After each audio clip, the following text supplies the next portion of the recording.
So, Top-Force Evolution. is this the most exciting one? It is. It is. So 2021 release. Yep. So it's never been re-released before. One of my most favorite cars, because when I was into this as a kid, this was one of my want-to-haves. Yes. But way out of the price range. Because I think from memory back then it was like $800. Wow. So it was big bucks. So again, it's their top shelf car, Yep. designed specifically for competition. So the Aggressor was meant to be a competition car, but it didn't quite match up to the standards of the Kyoshos. And then, I mean, it's great with Tamiya because they always wanted to do better and better. And so this was their next release. Yeah. And the Top-Force Evolution was actually very competitive. Yes. So it was raced around Australia. Louis Solar Yep. raced one very successfully for a while. And the great thing about it is this particular car is still based on a quite standard four-wheel drive chassis. So it went with the philosophy is a bit like Group B rally. So you had to start off with a basic car that was on the road. Yep. You modify the crap out of it, Yep. and then make a real race car. And that's what they did. Right. So this was based on the Manta Ray, Yep. which is quite a common car. And then using the same basic gearbox designs and chassis design, they've actually produced a full-on race car. Here is actually the layout. Yes. Okay, so they use the same sort of arms. So there's the two-piece suspension arms, which are screwed together, but it's been fully enhanced with the high-cap shocks, which are like the Avanti style, the aluminium body shocks, carbon fiber, and titanium screws as well. Definitely. So let's have a look Cool. and see what they've done with this one to see how they've made this. So the box again clearly saying 2021. Yep. The box is quite a bit different. From memory, the original car was called the Top-Force Evolution. So they've shortened it to call it an EVO. Ooh. Now, the Top-Force was really nice too. So the Top-Force is actually the green version, but the Top-Force didn't have the carbon fiber chassis. It had a fiberglass chassis. Right. And so this was absolutely next level. So hence the EVO part of it. So for again, the body is dark. So the body's actually pre-cut and pre-painted on this version. Really? Yes. So that's a gunmetal. And there is also There's the under tray. Under tray. Yep. So under tray. Here. Yep. Keeps all the dirt out. Yep. And fully seals up with the body. Absolutely. So let's pop this back in here carefully. Yep. And then we've got the racing wheels and tires. So these actually, I think they should be 2.2s. Yes. So standard sort of wheels were 2-inch. 2.2s became the low profile version for racing. And so this was up to spec at that time as well.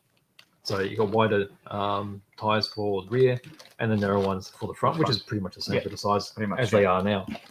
As we talked about tires, the orange, bright orange. They're cool. Wheels. The orange and the gunmetal have such a great contrast. Yes. They just stand out.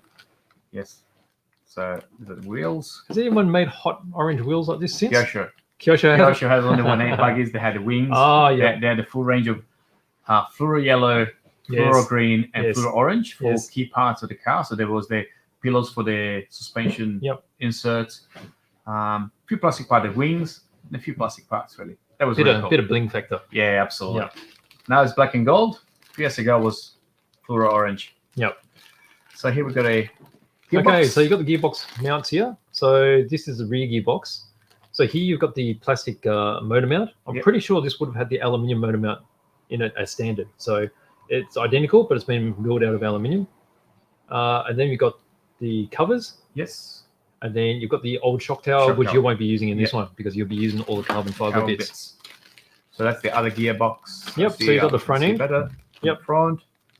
That's the, I guess, the front suspension mount. Yep. So that's a front kick plate. Yeah. Other shock tower. That's a plastic version. Yep. So you won't be using that. I got some servo. Oh no. Yes. So you've got the the slaves for the steering. What's next here? The suspension arms. Yep, so they're the suspension arms. They're the standard suspension arms which are on the Manta Ray. So they're in halves. They're just screwed together with 2 screws. Yeah. And they're quite flexible. Yeah, they feel quite flexy. So that's the pack with shocks. Yep. And hubs. So that's the front bumper here. Yep. Got your steering knuckles. Yep. Interesting thing is, if you look at these carefully, these are actually the ones from the Hotshot. Right.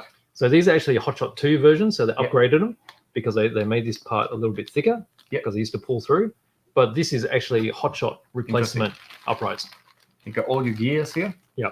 They look quite similar to what some of the previous cars we saw today have. Yes. The advantage they had with these though is they had really broad, so they could transmit a lot of power. Yep. And then some shock bits here. So spring retainers and other parts. Yep. Speed controller. Speed controller.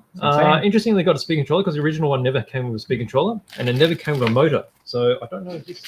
They should come with motor and speed controllers. I think all of these cars do come with it now. Does it have a little sticker at the front? Yeah, I think so. So electronics included. It'd be interesting if they include a motor because they never include. Oh yeah, it does. Type 540 motor. So they've included the standard motor with these now. And what do we have here? Because in the day we used to fit reedy modifiers to these. Right, go fast. Yes. And okay, so you got these are the plastic sort of components. So you may use this part. So this is for your different camber links from the top. You get your battery retainers. Or suspension holders, I think. Yeah, you got the rear suspension holder bit, I think. Yep. There we go. That's probably the additional part for using on the flat chassis plates. And then again, we're going to have a box full of bits here, which will be sealed up, so we'll leave that alone. All right. It's really nice seeing this particular car again. I really love the body, how it's so flat. I think so too. Yes, definitely. Yeah, definitely. So it really looked purposeful, very functional. Definitely. So excellent. And so this was the unboxing of the Top-Force. Yeah. So Top-Force Evolution. Nice. Actually, yes. Re-release.